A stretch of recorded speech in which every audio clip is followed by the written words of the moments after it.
This is your show, News at 10. We're starting with a big one.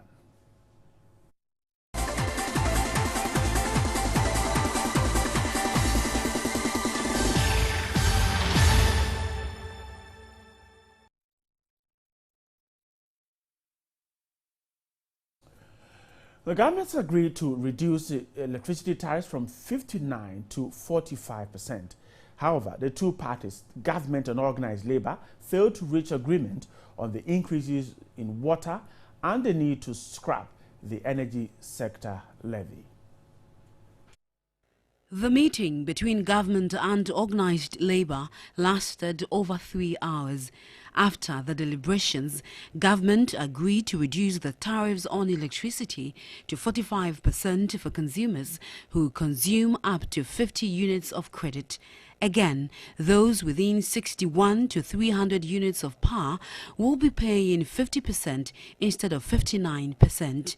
Those within 301 to 600 and above will be paying 59%. As agreed in 2013, the stakeholders have renewed their commitment to the implementation of the automatic tariff adjustment to avoid the large increases associated with non-implementation and its effect on incomes of households and businesses. And we have also agreed further that the ECG should within the next 2 weeks rectify all billing anomalies associated with the utility tariff adjustment that took effect from 14 December 2015. Other key stakeholders from industry were confident subsequent discussions will further improve and sustain operations businesses. So going forward, the automatic tariff adjustments should take effect such that we will not be seeing any future large increases. What industry is looking forward to is macroeconomic stability and predictability so that businesses can plan.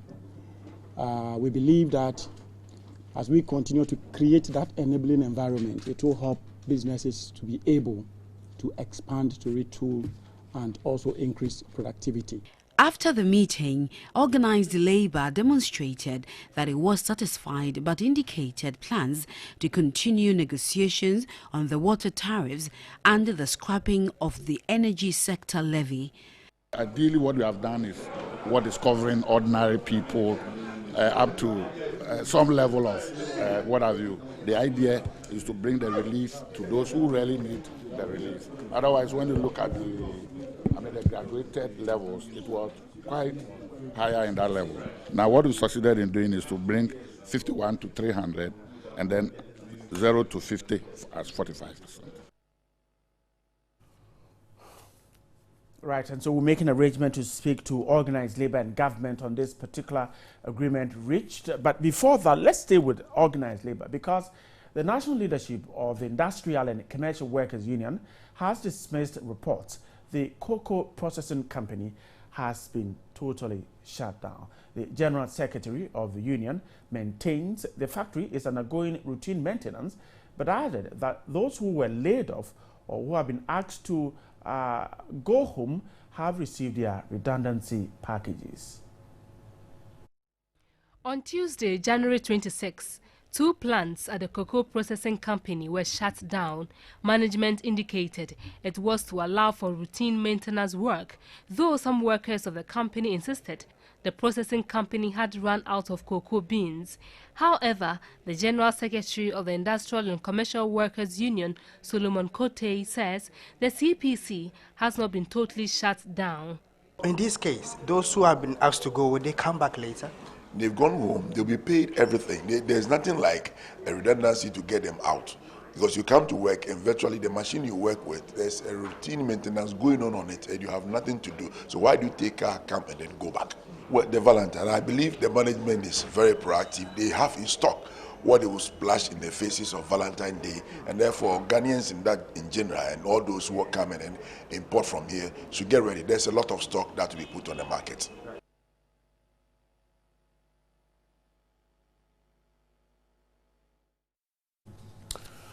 All right, and the public relations manager of the cocoa processing company, Mr. Eko Rule, has stated that those 80 workers have been asked to take their annual leave and have not been laid off. Those 80 workers have been asked to take their annual leave, and they will report back as soon as operations at the factory resume. We'll tell you more about that. But let's jump to some issues on politics. The Electoral Commission says it has not registered any political party in the country in 2016 to contest the general elections. It has consequently advised those who have applied to be registered as a political party to desist from soliciting for votes until the party has been issued with a final registration certificate. Now, reports indicate that former presidential candidate of the People's National Convention, Hassan Ayariga, has formed a new political party on whose ticket he intends to contest the 2016 presidential elections. Posters of Dr. Ayariga's new party, All People's Party, All People's Congress, that's the name of the party, All People's Congress, and membership forms for interested people leaked Sunday morning on social media. APC has a broom as its emblem with green, white, and yellow as the colors. But a statement issued by the EC and signed by Christian Osupari, the acting public affairs director, says the commission has not registered any political party for it to start soliciting for votes in 2016. The Electoral Commission wishes to inform the general public that, contrary to reports in the media, the commission has not registered any political party in 2016. The commission says those who apply for registration of political parties have to meet some requirements before they are issued with a final certificate. It said until that, the party seeking registration cannot conduct its activities as a political party. The commission is accordingly advising and reminding applicants that it is against the provisions of Act 574 to canvass for vote until the party has been issued with a final registration certificate. It has thus asked all political actors and the public to be guided by the laws.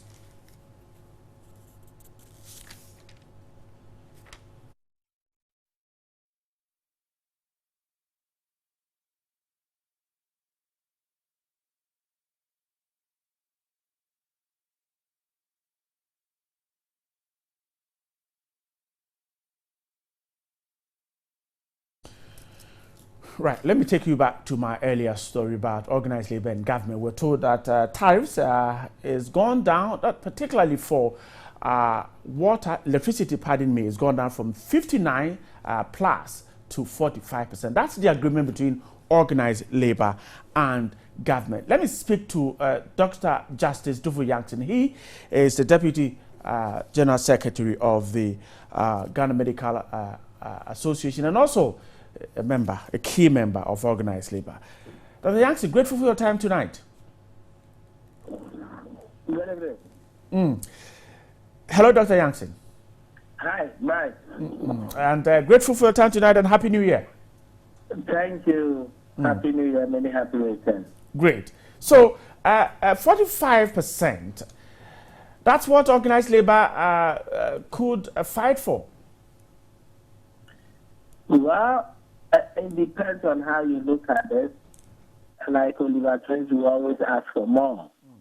But you can also understand that in negotiations, you don't get all that you ask for. That is why it's called negotiations. But the key agenda we had was to ensure that at least these tariffs are brought to nothing beyond 50% for the Ghanaian worker, generally speaking. And to a large extent, I think we have achieved that. So, how would you react to those who say that organized labor has betrayed members because you wanted a total withdrawal of the energy sector levy, and at a point in time, some were even talking about a reduction in tariffs to 20%, and yet the levy is there. You managed only 45%. Well, right. You see, if you look at the communique that came out today, this is what you can describe as just the first phase. at the last time you see that the parties are still committed and are going to continue with the negotiations. There are three key issues: electricity, water, and the levy or the act. Now we've dealt with one, and in every negotiation, you agree that it is better to kneel and sign off whatever you've agreed on whilst you keep fighting for the rest. So today we've been able to deal with electricity. We are going to go back to the negotiating table and continue to see what we'll get for water and the levies as well. But this is something that the people of Ghana will also need to understand. It is not only about labor. It affects all of us. Labor has taken the lead or a position in doing this. But the total support of everybody is required to achieve all of them. And we can't finish everything in a day. So we are so committed to the fight that these levies should go off and all that. But we also need to understand that it takes time to complete all these processes. And while these processes are ongoing, we can also sit back and say that even though we've achieved something, the rest should be put on hold, and then we keep fighting. Meanwhile, people are suffering, go to ECD, go to their vending centers, and all that. So we feel that signing of this and continue with the fight is the best thing to do. Are you saying, for instance, that your members knew when they took to the streets last week that when you go to the negotiating table, you could not, at just one instance, get all that you wanted? Your members were aware? Well, I think in this, organized labor, especially the leadership, not the negotiating committee, but the leadership, are always briefed on every single activity. And they give direction as to what the negotiating team should do. And the directives of organized labor, it was very important that at least we separate the issues, sign this one off, and continue to fight for the rest. Because the issues to do with water are still on the table, and the levies are still there. Meanwhile, look, when it comes to the levies, we really need serious questions and answers from a lot of people. Parliament, for instance, we have communicated to them. We are going to engage them because they are representatives and they pass some of these votes. Whatever went into it, they should be in a position to explain to us. With all due apologies to everybody, we heard somewhere last 2 weeks or 3 weeks back that it looks like what they even heard is not exactly what appeared in the documents and all that. We need access to some of these. We need to engage them to know the details so that in our struggle we also know which steps to take in terms of what we said at the negotiating table. We have our strategy, but now that they are back, we are also going to engage them to know that what probably they did was not in our interest, or if what they did was in our interest, they should tell us how come we got to where we are, because nobody is happy about such tariffs or levies that have been imposed on us. So for us, the struggle is still ongoing. What we've achieved today is not the end at all. It is just the beginning. Let's deal with some of the, if I want to put it this way, some of the concessions that government agreed to undertake. For instance, AGI was asked to submit a proposal as to where government can support industry.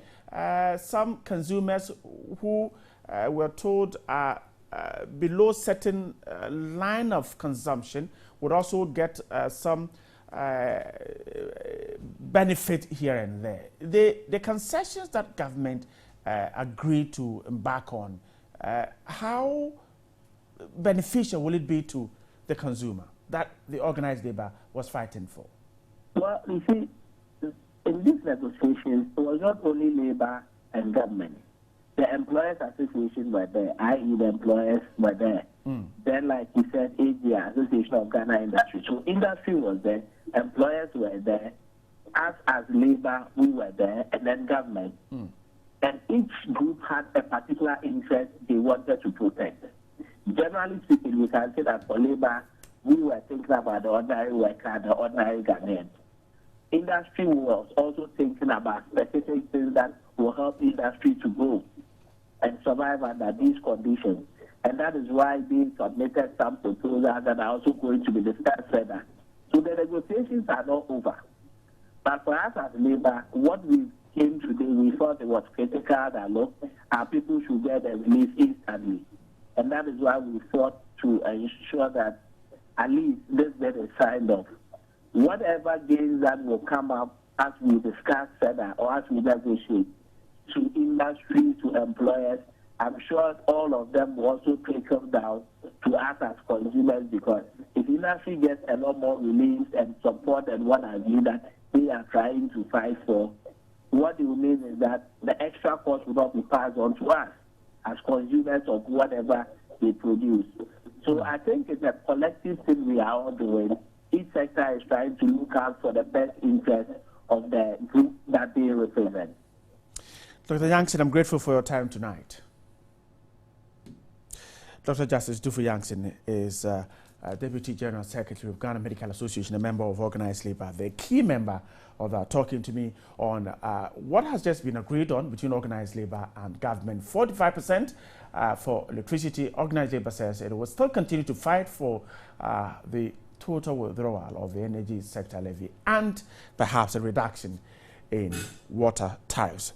That's it for the big one. And I'll tell you exactly what's happening around the Asante Achim area because Fulani herdsmen and residents are at each other's throat. Who actually allowed the cattle to be there? And perhaps why can't they be moved? This will be part of the conversation when we come back right here. This is News at 10. Stay there. We're coming back in just a minute.